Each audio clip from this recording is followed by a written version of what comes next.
The ongoing migration crisis along America's southern border reached a fever pitch this week as 10,000 Haitian migrants fleeing the wreckage of last month's devastating earthquake arrived at the Rio Grande and crossed into Texas. Camped under the Del Rio International Bridge, where Mexico meets the United States, migration authorities were there to meet them. This is as bad as I've ever seen it. There is no southern border. It's pure chaos. Border Patrol agents are doing everything they possibly can. God bless them for the work that they're doing to push back against it. But there are literally thousands of migrants that have come, and there's tens of thousands on the way. In the Texas September heat, the migrants are being permitted to remain under the shade of the international bridge while they are processed.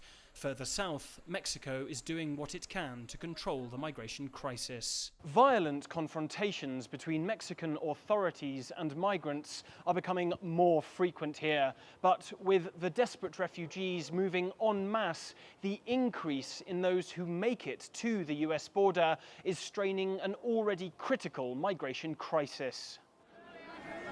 That strain is now being felt at this focal point. The migrants are getting agitated. The Border Patrol can't keep up with feeding. During lunchtime, the facilities, the quality of life, the standard of living is all being stretched beyond its capabilities. The US Department of Homeland Security has announced 400 border agents are being sent to Texas to accelerate efforts to remove Haitian migrants who surged recently at the border crossing and return them back to their homeland. The US will also coordinate with humanitarian organizations on the ground where the migrants will land. Yet for those who don't want to risk forced return to Haiti once inside US territory, Mexico may be the only option left for them.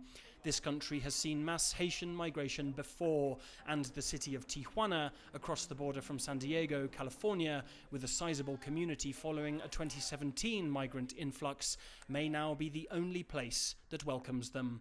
Alistair Baverstock, CGTN, Mexico City.